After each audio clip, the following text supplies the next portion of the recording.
Antes de comenzar quería decirles que para que cada episodio de la vida de Iván no durara 2 horas, decidí agregar mucho texto para que podamos tener más contexto. Así que si te interesa mucho la historia y te puedes dar el tiempo para pausar el video y leer todo lo que escribí, te aseguro que no te arrepentirás. O bien, si nada más te interesa conocer lo más importante o estás en Spotify, pues ignora este mensaje. Y ahora sí, comencemos con este video. Les tengo una pregunta. ¿Alguna vez han querido ser reyes, emperadores o alguien con poder? Si lo han hecho, ¿pensaron en una buena vida sin problemas, con súbditos leales dispuestos a dar la vida por ustedes? Se dice que el fin justifica los medios y todos los gobernantes, sin excepción, en algún momento han tenido que tomar decisiones terribles tanto como para someter como para ganarse la confianza de sus súbditos, que en pocas palabras son los que hacen que un rey sea un rey. Hoy conoceremos la trágica historia de uno de los gobernantes más inteligentes pero a la vez más desquiciados de toda la historia. Bienvenidos al baúl de Iván IV el Terrible, pero antes de ver la historia de Iván, comencemos con otro Iván. Durante varios siglos los rusos fueron vasallos de los mongoles, hasta que un día Iván III el Grande se rehusó a seguir pagando tributos a estos debilitados tártaros, e incluso Iván tuvo tanto poder que las cartas se voltearon y los mongoles comenzaron a pagar tributos al Gran Ducado de Moscú. En pocas palabras, Iván III logró la independencia de Rusia. Iván III, aparte de traer prestigio y engrandecer el ducado enormemente, también introdujo en Rusia varias costumbres griegas. Todo esto debido a que se casó con Sofía Paleólogo, descendiente de emperadores bizantinos, e Iván comenzó a utilizar de manera no oficial el título de zar de toda Rusia. Este zar vendría de César, e introduciendo esta palabra su título pasó a ser zar y gran duque de Moscú y de toda Rusia. Pero bueno, en el año 1505 Iván III murió y le sucedió su hijo Basilio III. Basilio Ivanovich fue casi tan exitoso como su padre, pero para el final de su vida tenía un pequeñísimo problema. Todavía no tenía heredero. Basilio estaba casado con Solomía Saburova, la cual al parecer era medio estéril, por lo que no le quedó más remedio que separarse de ella en el 1525. Un año después, en el 1526, Basilio se casó con Elena Glinskaya de la familia Glinsky de origen lituano. Al principio de su matrimonio, Elena estaba un poco preocupada porque no conseguía quedar embarazada. Se rumora que incluso Elena llevó a brujos finlandeses a Moscú para que le ayudaran a concebir un varón con magia. Y costó y se sufrió, pero años después Elena por fin logró quedar embarazada, y el 25 de agosto del 1530 nació Iván Vasilievich, el cual vivió 53 años y medio siglo estuvo en el trono, el gobernante ruso que más tiempo ha estado en el poder hasta ahorita. A Iván le pusieron Iván por San Juan Bautista, cuya fecha de decapitación se celebra el 29 de agosto. Como curiosidad, el nombre de Iván es para los rusos lo que para nosotros es Juan o para los italianos Giovanni. Para conmemorar el nacimiento de un heredero, Basilio mandó construir la iglesia de la Ascensión, y poco tiempo después nació el hermano pequeño de Iván, Yuri, el cual era sordo. En el año 1533, Basilio comenzó a tener problemas de salud, y viendo que su muerte era inminente y que su heredero, Iván, era solo un niño, exigió a los dignatarios que juraran lealtad a Iván y dejó el gobierno a cargo de su esposa y de un grupo de boyardos. Obviamente esto hasta que Iván cumpliera la mayoría de edad. A la muerte de Basilio III, el 3 de diciembre del 1533, con solo 3 años de edad, Iván se convirtió en el gran duque de Moscú. Aparte de Iván, había 2 pretendientes al trono, Andrei y Yuri, los hermanos menores de Basilio. Elena sabía que sus cuñados eran un peligro para el poder de su hijo, por lo que rápidamente después de la muerte de su esposo, mandó a encarcelar a Yuri, el cual tiempo después murió en la cárcel. Aparte de Yuri, Elena se dedicó a deshacerse de otras personas que le eran incómodos, aunque también favoreció a los que veía con gracia, en especial al joven Iván Obolensky, el cual era su favorito, y se rumora que era su amante. La verdad es que Elena no era muy querida entre los boyardos por ser extranjera, aparte que la actitud arrogante de su favorito causó muchos celos y molestias. Pero bueno, en el 1537, este Obolensky se encargó de encarcelar al otro hermano de Basilio, Andrei,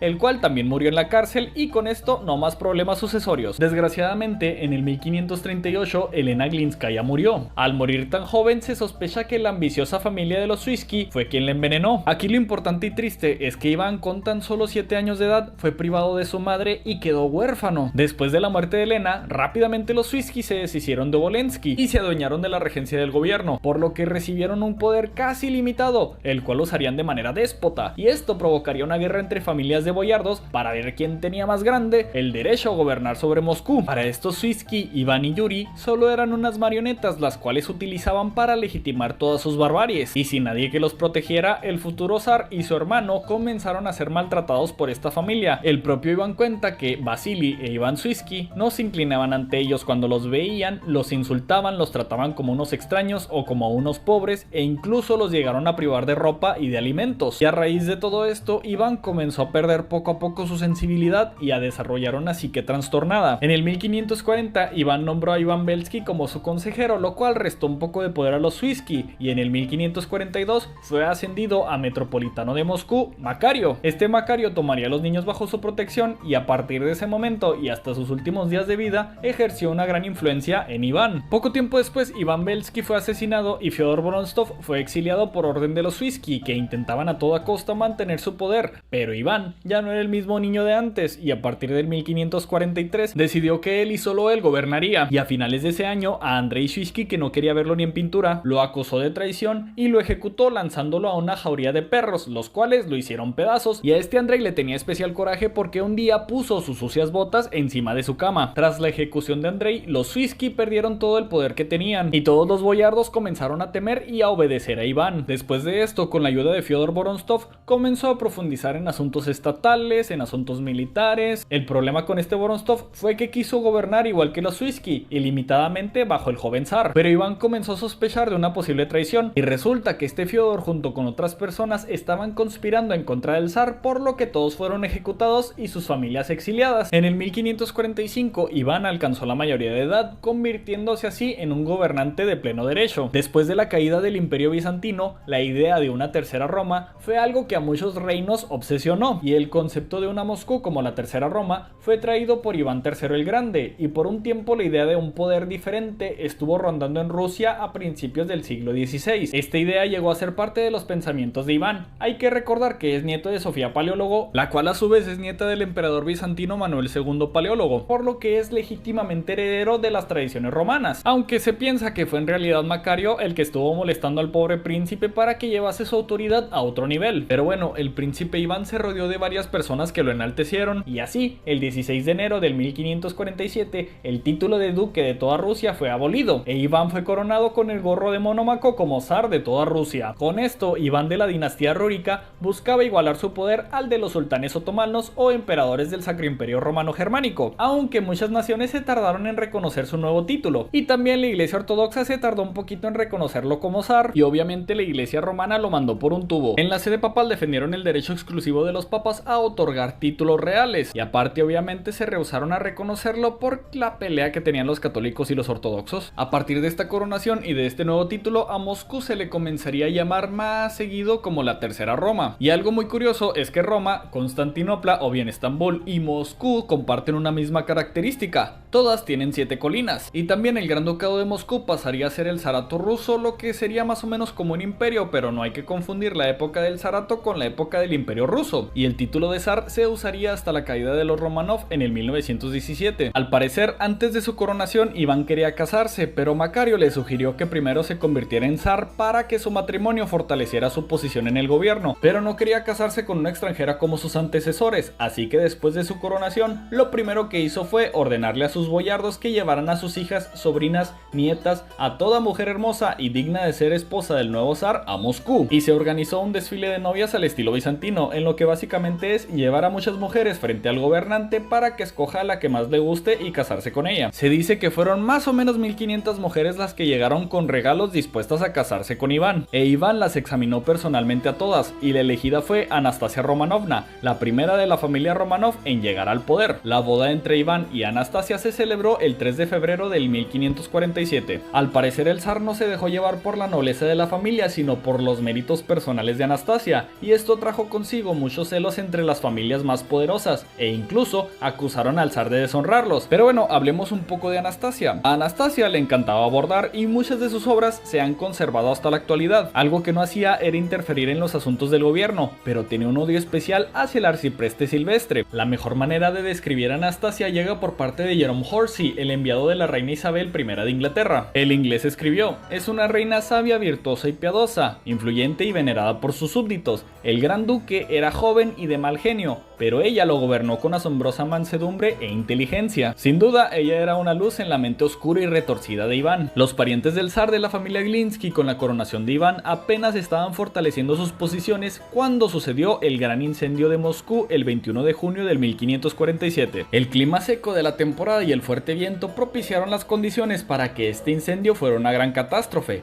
Se dice que más de 25.000 casas fueron hechas cenizas, más de 4.000 personas perdieron la vida. La vida del metropolitano Macario fue apenas salvada mientras rezaba porque el fuego acabase. Un desastre total. Iván en ese momento estaba con toda su familia en un pueblo llamado Vorobiovi, y cuando se enteró del fuego fue a Moscú, realizó un servicio de oración y luego se regresó a Vorobiovi. Mientras él estaba ausente, muchos rumores de cómo el fuego se había originado surgieron, y el más fuerte apuntaba a la familia Glinski. Resulta que acusaron a la abuela del zar, Ana Glinskaya, de brujería, quitarle el corazón a los hombres, convertirse en cuervo y volar en la noche sobre Moscú, salpicando el agua de los corazones provocando el fuego. Estos rumores provocaron el levantamiento de Moscú, en el cual el boyardo Yuri Glinski fue apedreado hasta la muerte en la Catedral de la Asunción. Luego los sirvientes de la familia Glinski fueron asesinados y sus propiedades fueron saqueadas. Tras esto, la multitud fue a la casa del zar en Vorobiovi y lo acusaron de esconder a sus familiares. La muchedumbre estaba tan enojada que estaba lista incluso para matar al zar, pero Iván se presentó con ellos, les contó que no tenía nadie escondido y que incluso despediría a Mikhail Glinski de la corte. Con estas promesas, la multitud se dispersó y cuando las cosas se calmaron un poco, Iván ordenó la captura y ejecución de los instigadores de la revuelta. Pero los Glinski cayeron en desgracia y los sobrevivientes tuvieron que huir del zarato. Como quiera volverían. El arcipreste Silvestre le dijo a Iván que este incendio era la ira de Dios debido a las acciones injustas del zar. Para estos momentos Iván tenía como 17 años, así que hablemos un poco de la apariencia del zar. Hay varios testimonios de cómo lucía el zar cuando era joven. Se le describe como alto, atlético, pechos anchos, músculos gruesos, barba roja, aspecto varonil, ojos con la mirada penetrante, muy expresivo, y muchos cuentan que era muy atractivo. Se cuenta que era muy inteligente, pero que tenía cambios de humor muy marcados y que nunca reía. Era un hombre bastante fuerte que gozaba del ajedrez entre otros juegos de mesa. Y también gozaba del sexo en exceso. Esto se puede ver reflejado en los 6 hijos que tuvo con Anastasia en un periodo relativamente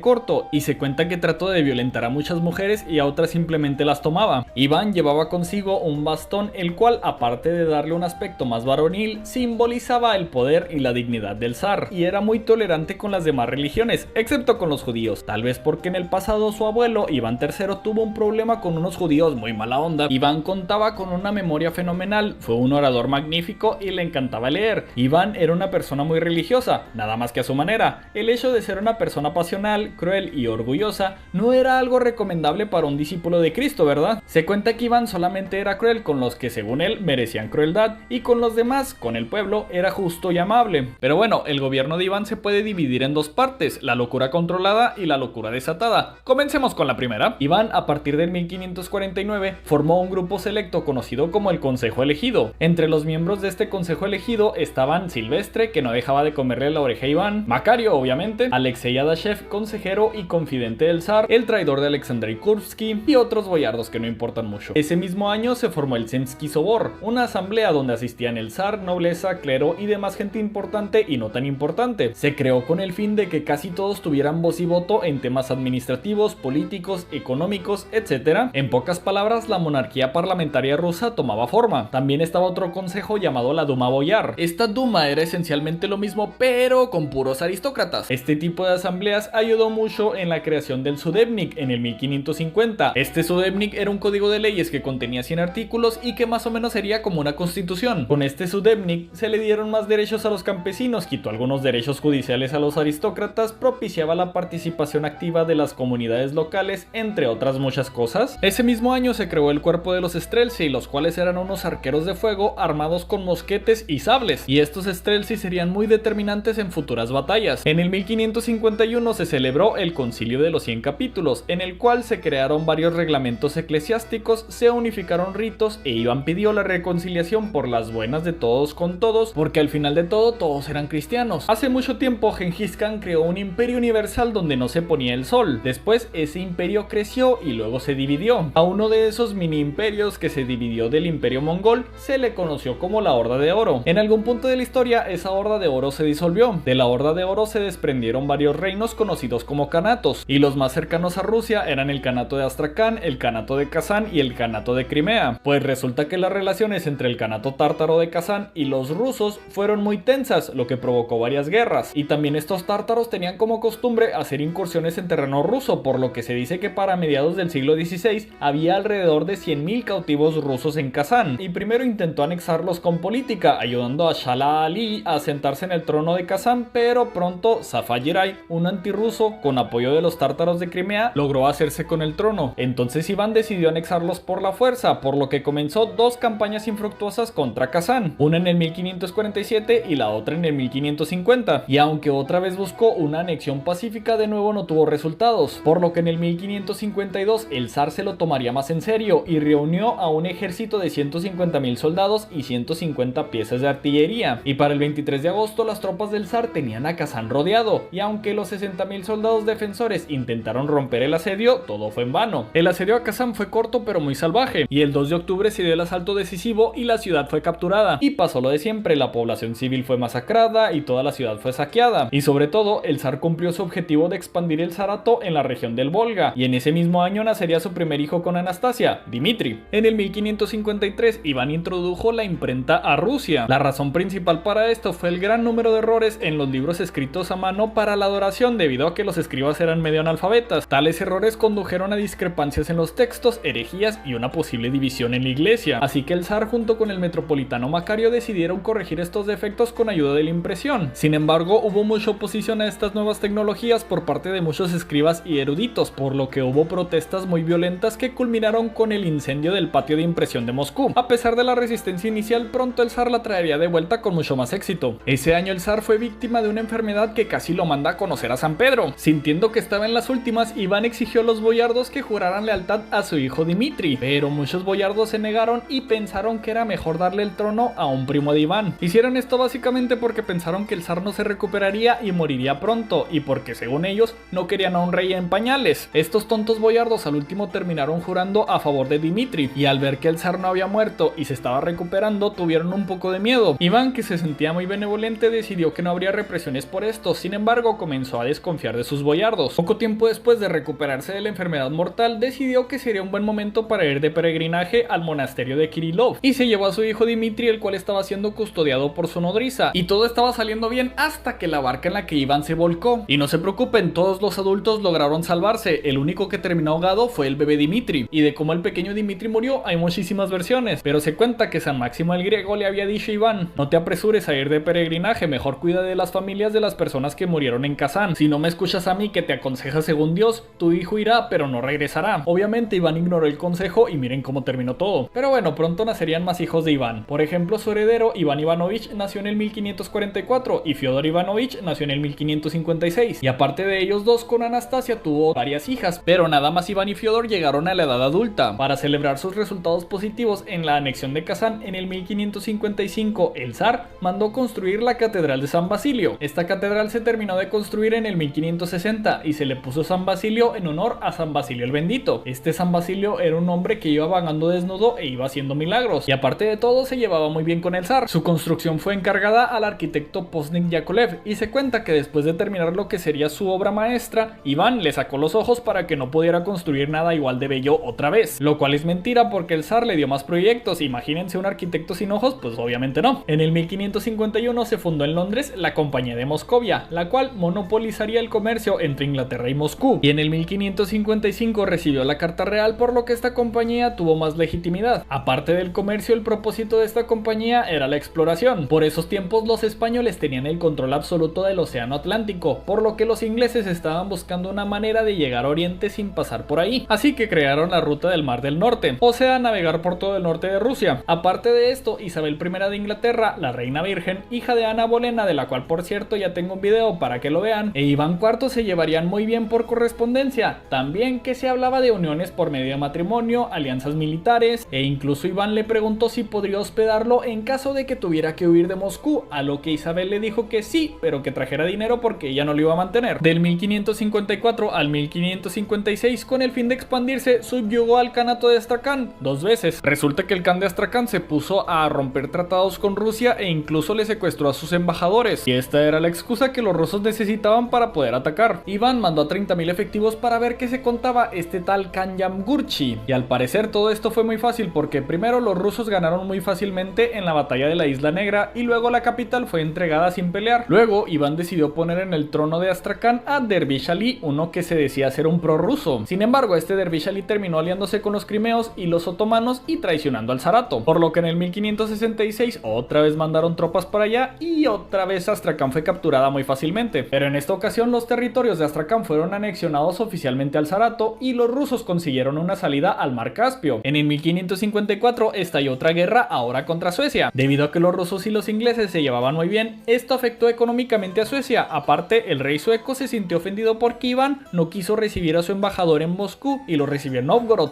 no como al embajador inglés que hasta fiesta le hizo en la capital del zarato. El rey Gustavo I de Suecia decidió formar una alianza antirrusa con los daneses y los lituanos, pero al ver que nadie le hacía caso, el rey sueco decidió actuar solo y los suecos atacaron el monasterio de Pechenega, a lo cual el gobernante de Novgorod mandó un emisario para calmar las aguas, pero los suecos apresaron este emisario e Iván le dio la orden al gobernante de Novgorod de comenzar las hostilidades. Después de unas batallitas, el rey sueco se deprimió porque no pudo ganarle a los rusos, así que decidió pedir la paz en el 1557. En el 1558 comenzaría el peor error de Iván, la guerra Livonia. Esta larga guerra duraría 25 años y dejaría al zarato devastado. En el pasado los de Moscú impusieron un tributo a la orden Livonia, pero dejaron de pagarlo e Iván les exigió la reanudación del pago del tributo y que pagaran lo que ya se debía, y los livonios dijeron claro que sí patrón, lo que usted quiera, y obviamente no pagaron nada. Y aparte de esto, Iván IV fundó un puerto a orillas del río Narva, y aparte de que no pagan tributos, los livonios no permitían que los europeos entraran en el nuevo puerto ruso. En resumen, le dieron al zar todas las excusas que necesitaba para comenzar las hostilidades. Durante todo el 1558 los de Iván lograron grandes victorias, pero bueno, esto tardaría mucho tiempo, así que veamos otros conflictos. En el 1559 los rusos se metieron en guerra contra Crimea. Por cierto, el Kanato de Crimea era vasallo del Imperio Otomano en esos momentos. Aún después de las victorias contra los tártaros de Kazán y Astracán, ambos aliados de este pequeño Kanato, los de Crimea seguían haciendo incursiones en territorio ruso, y eso había que remediarlo. Esta operación militar estuvo al mando de Danil Adabesh. Danil no tuvo problema en devastar las regiones occidentales de Crimea, liberar prisioneros eslavos, hacer prisioneros a decenas de tártaros, pero a los turcos los dejó libres porque según ellos estaban en guerra contra Crimea, no contra el Imperio Otomano de Suleimán. Obviamente Iván no era tonto como para meterse contra Suleimán, pero bueno, Adabesh cumplió su objetivo y regresó a Moscú con honores. En el 1559 la esposa de Iván, Anastasia, estaba muy enferma debido a enfermedades varias, y también su cuerpo estaba débil por el parto frecuente. Y a todo esto podríamos agregarle que en el 1560 Moscú volvió a arder. Debido a este incendio había humo por todos lados, y para evitar que la salud de la zarina empeorase, Iván la mandó al pueblo de Kolomenskoye. Afortunadamente el incendio en Moscú fue controlado antes de que sucediera otra catástrofe. Sin embargo, en Kolomenskoye los médicos no tuvieron éxito, y el 7 de agosto del 1560 a la quinta hora del día murió Anastasia Romanovna. Su cuerpo fue llevado al monasterio de la Ascensión, donde una multitud se reunió para dar el último adiós a su primera zarina. Iván quedó devastado y mientras seguía su ataúd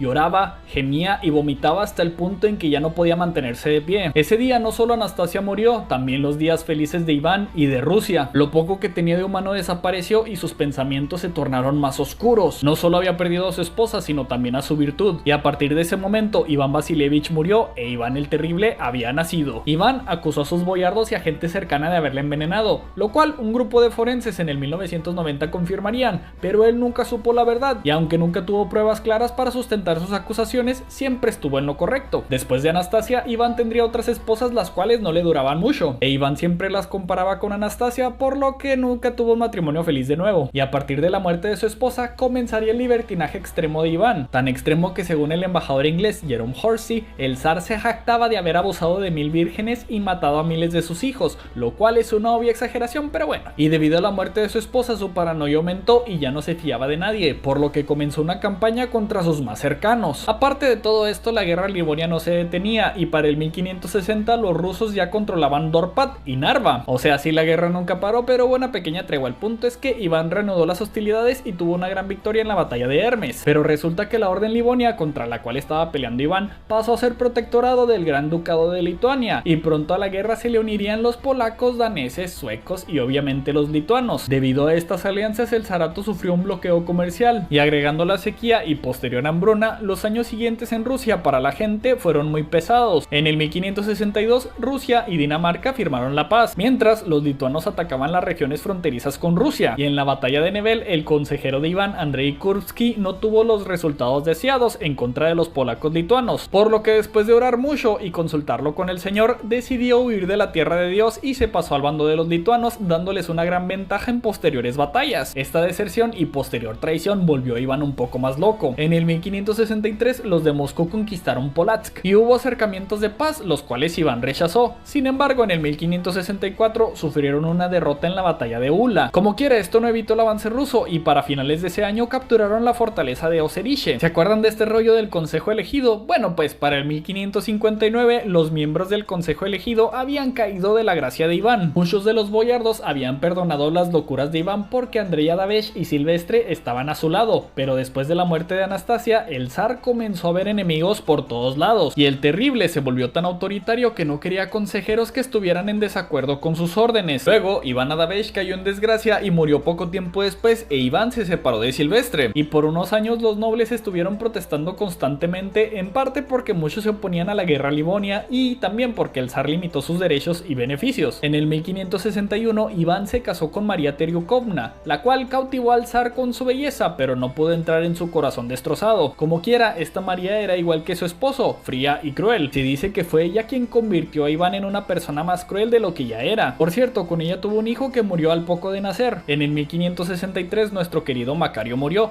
el cual fue el único miembro del consejo elegido que no fue perseguido después de su caída. En el 1564, después de que su ejército perdiera en la batalla de Ula, Iván mandó ejecutar a los responsables de esta derrota. Para diciembre de ese mismo año se intentó llevar a cabo una rebelión contra el zar con la participación de los lituanos. Al parecer algo de eso sabía Iván, por lo que en ese preciso momento abandonó Moscú con toda su familia, el tesoro, los sellos reales y los símbolos de poder, y después de vagar por un rato terminó asentándose en Alexandrovskaya Sloboda. Este pueblo se convertiría en la capital del zarato por unos años. Desde ahí mandó una carta al metropolitano Anastasio, otra a los boyardos y otra a los representantes del pueblo. En esa carta anunciaba su abdicación en favor de su hijo el zarevich Iván Ivanovich, y también, dando nombres, describió cómo los boyardos y el clero eran todos unos traidores hijos de... El caso es que la gente se asustó por esto y el sentimiento antiboyardo se extendió por todo el zarato. Hubo protestas en el Kremlin exigiendo el retorno del zar. Al último, el clero y la duma no tuvieron más remedio que pedirle al zar que volviera. Iván dijo que sí volvería, pero solo con una condición: el poder absoluto. Aparte de eso, Iván quería libertad para poder ejecutar a quien considerara un traidor. Cuando Iván regresó a Moscú en el febrero del 1565, les contó a todos cómo iba a estar el juego de ahora en adelante. Llegamos al momento en el cual la oprichnina entró en vigor. La oprichnina significa algo como separar, apartar, algo así. En pocas palabras, el territorio del zarato fue separado en dos partes. Una parte sería gobernada por Iván con total autoridad y la otra sería gobernada por los boyardos, en lo que se conoció como la Zemshina. Para ayudarle a mantener el control dentro de la oprichnina, Iván creó a los oprichnik, y su función, como bien dice su nombre, sería oprichnir. Los oprichnik serían algo así como una policía. Estos oprichnik le guardarían una lealtad ciega al zar y serían utilizados para cumplir sus caprichos paranoicos. Aparte de todo eso, también tenían funciones de seguridad, espionaje, inteligencia, investigación. Al principio los oprichnik eran nada más 1000 elementos, pero pronto serían más de 6000. Los miembros de esta policía iban vestidos con túnicas negras y llevaban una escoba y una cabeza de perro o a veces de lobo, porque su misión era olfatear y barrer con los enemigos del zarato. Esta policía, a la cual también se le conocería como la tropa satánica, se encargó de deportar, asesinar, perseguir, torturar, etc. a miles de personas durante 7 años. Se podría decir que con la creación del cuerpo de los oprichnik comenzaría el segundo periodo del reinado de Iván, la locura desatada. Unas de las primeras víctimas de la tropa satánica fueron el gobernante de Kazán y miembros de su familia. Con estas primeras ejecuciones, los oprichnik dieron muestras de que no iban a respetar ningún grado de nobleza o aristocracia, y que todos en algún momento podrían ser víctimas del látigo del zar. También, con la ayuda de esta policía, comenzó a confiscar territorios a los boyardos. En el 1566, unos 300 nobles protestaron contra la oprichnina, y a varios se les cortó la lengua y a otros se les decapitó sin piedad. Otro que no estuvo muy de acuerdo con la oprichnina fue el metropolitano Felipe. En el 1568, en la Catedral de la Asunción, Felipe estaba dando la liturgia como siempre. Ese día el zar decidió asistir a la catedral junto con toda la oprichnik. Después de la liturgia, el zar se acercó con Felipe y le pidió una bendición. Al metropolitano se le calentó el hocico y se puso a despotricar en contra de la oprichnina. Felipe le dijo que en otros reinos había misericordia, pero que en Rusia no, que en todas partes se cometen asesinatos y robos en nombre del rey rey, y remató diciendo: eres alto en el trono, pero el Todopoderoso es nuestro juez y el tuyo. ¿Cómo te presentarás ante él en el juicio final? Y para colmo se negó a darle la bendición, que era para lo que originalmente Iván se acercó a él. Después de escuchar el discurso del metropolitano, Iván golpeó su bastón contra el suelo y dijo: fui demasiado misericordioso contigo, metropolitano, y con tus cómplices,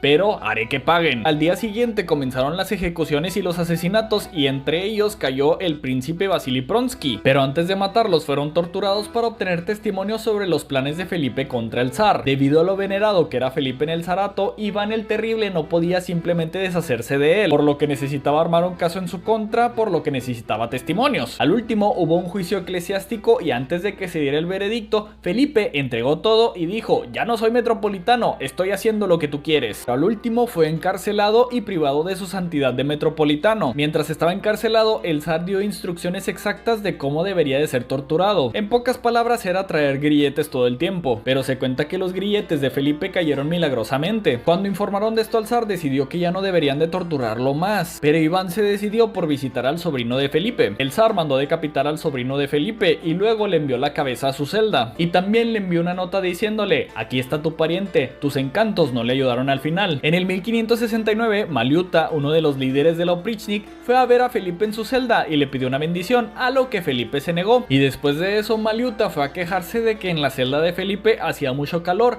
y ya para cuando lo fueron a ver, Felipe estaba muerto. Muchos historiadores afirman lo que parece obvio: Maliuta, bajo la orden de Iván, fue a matar al que luego se conocería como San Felipe. Otro asesinato famoso por parte de Iván fue el de Iván Petrovich. Se dice que Iván quería destronar a Iván, por lo que Iván dejó que se pusiera su ropa real, dejó que se sentara en su trono e incluso se inclinó ante él. Después de esto, Iván el Terrible sacó una daga y apuñaló el corazón del usurpador. Luego todos los Oprichnik se abalanzaron contra Petrovich y lo continuaron apuñalando. En el 1569 murió su esposa María, posiblemente también envenenada por los boyardos. Se dice que apenas fue llorada sinceramente por el zar, pero como quiera esto también afectó en su paranoia. Ese mismo año, Iván ejecutó sin piedad a su primo Vladimir Andrevich y a toda su familia. Cuando el zar enfermó en el 1533 y casi moría, este Vladimir fue el favorito de los boyardos para quedarse con el trono. El Terrible en ese momento no castigó a nadie, pero nunca olvidó esta ofensa. En vida, Macario le aconsejó que dejara vivir este Vladimir, pero Macario ya no estaba, por lo que Iván citó a Vladimir con la excusa de darle una asignación en Astracán. Y después de esto hay varias versiones de lo que pasó. Se dice que Iván le ordenó beber veneno, o también se cuenta que fue decapitado. El punto es que se supone que este Vladimir traía una conspiración entre manos para quedarse con el zarato, o no con todo el zarato, pero sí con algún terreno, y también se contaba que había más conspiradores con él. Resulta que le llegaron informes a Iván de que la gente de Novgorod quería traicionarlo, y ya sea que los nobles de Novgorod querían sentar en el trono al príncipe Vladimir,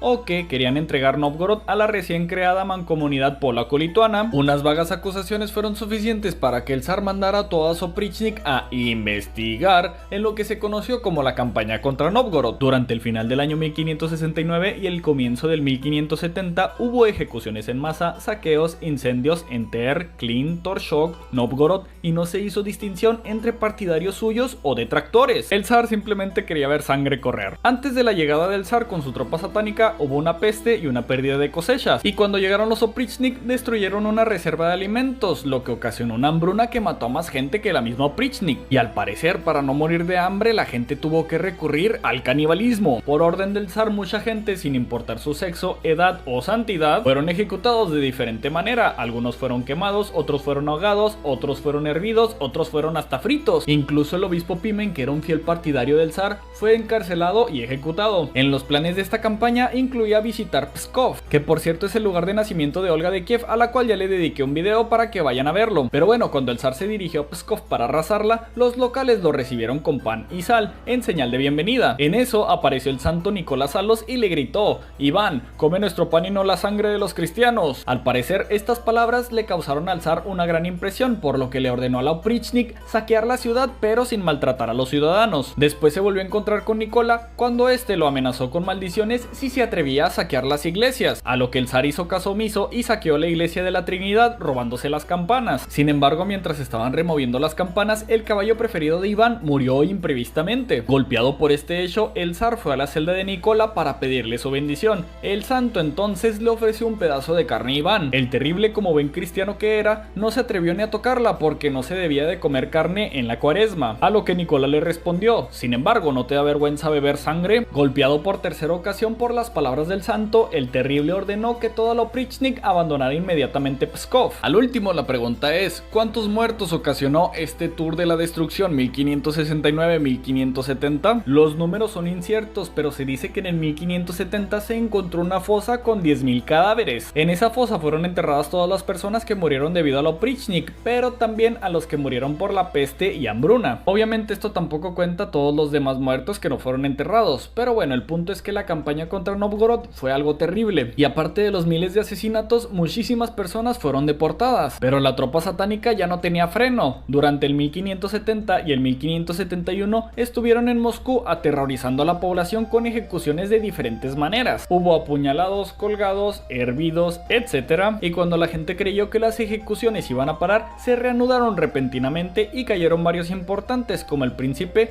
Piotr Semyonovich. Y aparte se torturó a mucha gente utilizando herramientas como sartenes calientes o pinzas. En esos momentos la Oprichnik había llegado a su tope de crueldad. Sin embargo, a la Oprichnik ya no le quedaba mucho tiempo de vida, ya verán por qué. Pero bueno, cambiando de tema, en el 1568 comenzó la guerra ruso-turca. Selim, el hijo de Solimán el Magnífico, controlado por Solokun Mehmed Pasha, o no sé cómo se diga, quería construir un canal que fuera desde el río Volga hasta el río Don, y de esta manera contrarrestar un posible ataque del zarato de Moscú, el cual estaba en pleno expansionismo y se estaba acercando a las fronteras del sultanato peligrosamente. Los otomanos mandaron a sus tropas invadir Astrakán, pero una tormenta destruyó la flota otomana y en el 1570 se firmó la paz y amigos como siempre, el sultán y el zar. Iván por esos años reunió a un nuevo Zemski Sobor, el cual lo apoyó en sus intenciones de continuar la guerra a Livonia hasta la captura de Riga. Y en el 1571, aprovechando que el terrible centraba sus esfuerzos en la guerra a Livonia, el Khan Devlet I Giray de Crimea, queriendo recuperar los territorios de la antigua Horda de Oro, reunió un ejército enorme, posiblemente de hasta 120.000 hombres, y con el respaldo de los otomanos emprendió una campaña contra Rusia. En ese momento, como todos estaban entretenidos con otras cosas, solamente había 6.000 hombres disponibles para detener a los crimeos, por lo que los tártaros entraron y arrasaron por donde pasaron. Incluso Iván, al escuchar los reportes de que el enemigo era imparable, decidió ir hacia el norte. Se dice que el Khan no tenía intenciones de llegar hasta la ciudad de Moscú, quería hacerlo de siempre, una incursión rápida, pero al escuchar las noticias del debilitamiento de Rusia, decidió tomar esta oportunidad única en la vida, por lo que el 23 de mayo llegó a Moscú y destruyó la ciudad completamente. La ciudad fue incendiada y los tártaros estaban tan sedientos de sangre que se pusieron a matar a todo lo que tenía ojos. Ya después, cuando el Khan Devlet se sintió satisfecho, decidió regresar a Crimea. Se dice que la limpieza de todos los cadáveres en Moscú tomó 2 meses. Se habla de 80.000 muertos en esta campaña de destrucción. El éxito inicial en su campaña contra los rusos dejó tan impresionado al Khan Devlet Giray que anunció que ahora su intención no era solo quedarse con Astrakán, sino también subyugar a todo el estado ruso. En el 1572 los crimeos volvieron a atacar. Estos crimeos contaron con el apoyo de la Horda Nagai y el Imperio Otomano. Al principio lograron adentrarse en territorio ruso con facilidad. Estos tártaros cruzaron el río Oka cerca de Serpukhov, donde un héroe de guerra, Mikhail Vorontinsky, los esperaba ya con 20.000 hombres. Entre el ejército de Vorontinsky estaban los cosacos del Don, los cuales eran aliados de los rusos desde hace rato, y también unos 7.000 mercenarios alemanes enviados por el zar, el cual por cierto para esos momentos ya había huido a Novgorod. Cuando llegó el Khan Devlet decidió ir de inmediato por Moscú, que pensó que esta vez también sería presa fácil. Los crimeos al principio tuvieron algunos éxitos contra los rusos que se oponían a ellos. El error que cometió el Khan fue que estiró considerablemente a los que venían con él, o sea que la cabeza del ejército y la retaguardia estaban muy lejos una de la otra, o sea que mientras las unidades de avanzada del Khan ya estaban en Moscú, los de la retaguardia estaban cerca de la aldea de Molody. Vorontinsky se reunió con el regimiento del príncipe Odoevsky y avanzaron hacia el norte persiguiendo al invasor. Vorontinsky había dejado a cargo de la avanzada del ejército a Kovansky y Kovoronstinin. Cuando los crimeos llegaron al río Pakra, Kovoronstinin atacó la retaguardia del ejército crimeo y le hicieron trizas. Después de esto sucedió lo que Vorontinsky había previsto. El Khan fue directamente a por ellos con todo su ejército, y así comenzó la heroica batalla de Molody. Se dice que los crimeos contaban con más o menos 60.000 hombres y los del zarato contaban más o menos con 23.000, y cuando le llegó el informe de que habían atacado a su retaguardia, el Khan mandó a sus hijos acompañados de 12.000 jinetes para atacar a los rusos. Sin embargo, era una trampa. Kovoronstinin, evaluando correctamente la situación y con un tiempo perfecto, ordenó la retirada y los crimeos fueron detrás de de ellos. Los tártaros, sin darse cuenta, fueron atraídos a las Gulai-Gorod, unas fortificaciones móviles que estaban situadas estratégicamente en una colina pasando el río Roshai, y en un terreno que previamente había sido preparado con muchísimas zanjas. Y con una rápida maniobra, los rusos, que iban en retirada cuando se iban acercando a las Gulai-Gorod, se abrieron hacia ambos lados, dejando a la merced de los cañones y los streltsí a los jinetes crimeos que los iban persiguiendo. Con esta técnica los rusos consiguieron matar a muchísimos enemigos en un instante, y así comenzó una batalla prolongada para la cual el ejército crimeo no estaba listo. El Khan de Gleb I Giray se dejó de cosas y dejó los planes de atacar Moscú para concentrarse en destruir a Vorontinsky, por lo que el 31 de julio desplegó todo su ejército y comenzó el asalto a las Gulai-Gorod. La batalla, la cual duró todo el día, fue feroz y sangrienta, y en un contraataque de la caballería rusa, uno de los líderes nogayos terminó muerto. El 1 de agosto se reanudaron los ataques con algunas escaramuzas, pero no se logró nada. Como los crimeos no tenían idea de qué hacer, la mano derecha del Khan, Divey, se acercó a las fortificaciones para identificar posibles puntos débiles de las Gulai-Gorod, pero de repente los rusos salieron y Divey, cagado de miedo, intentó huir, pero su caballo tropezó y él fue capturado. A pesar de sus éxitos, la situación para el ejército ruso era muy desesperante, más que nada porque el agua se estaba agotando y ya no había comida. Esto ocasionó que tuvieran que sacrificar a muchos caballos para no morir de hambre. Pero bueno, el 2 de agosto el Khan de Blei reanudó los ataques a las fortificaciones, y en un intento desesperado por capturar esas Gulai-Gorod, le ordenó a sus jinetes de élite ir a pie junto con los jenízaros otomanos. Durante el asalto, Vorontinsky, sin que el enemigo se diera cuenta, salió del campamento y rodeó la colina para posicionarse en su retaguardia, mientras los atacantes llegaron a las Gulai-Gorod y alcanzaron a poner sus manos sobre las planchas de madera. Unos intentaron derribarlas y otros intentaron treparlas, pero lo único que consiguieron fue que a muchos les cortaran las manos, y cuando iba cayendo la noche, Vorontinsky dio la señal, y mientras Koro-von-Stinin atacaba con poderosas ráfagas de cañones, Vorontinsky golpeó la retaguardia. Con esta táctica, en pocos minutos miles de crimeos murieron en combate. Incapaces de resistir el doble golpe, los turcos y los crimeos emprendieron la huida. Estaban tan asustados los pobres que no les dio tiempo ni a recoger sus cosas, huyeron directamente hacia Crimea, y los rusos obviamente los comenzaron a perseguir a todos. Durante la persecución, miles de crimeos que iban a pie terminaron ahogados en el río Oka, y también los que murieron fueron los 2000 crimeos que se quedaron en la retaguardia para asegurar que todos los demás pudieran huir. Obviamente el Khan de Blei logró escapar sano y salvo, pero bueno, el saldo de esta batalla se dice que fue de más o menos 27.000 muertos para los crimeos, y por parte de los rusos murieron unos 4.000 o 6.000 hombres. El 6 de agosto Iván recibió las buenas noticias, y después recibió una carta de Devlet diciendo que no reconocía su derrota, a pesar de que muchos de sus nobles, hijo, nieto, yerno y los 7.000 jenízaros que el sultán había prestado, murieron. Lo bueno de esta guerra fue que la mayoría de los oprichnik murieron, y el zar se dio cuenta que esta institución era ineficaz a la hora de un combate real. Aparte, el zar no confiaba mucho en los oprichnik que quedaron vivos, por lo que esta institución terminó siendo desmantelada, y también se dio cuenta que tener al estado separado en tiempos de guerra no servía de mucho, por lo que en el 1572 la oprichnina fue abolida, o sea que se regresó al sistema anterior de rey, vasallaje y esas cosas, y las tierras confiscadas fueron devueltas a los sobrevivientes de las purgas,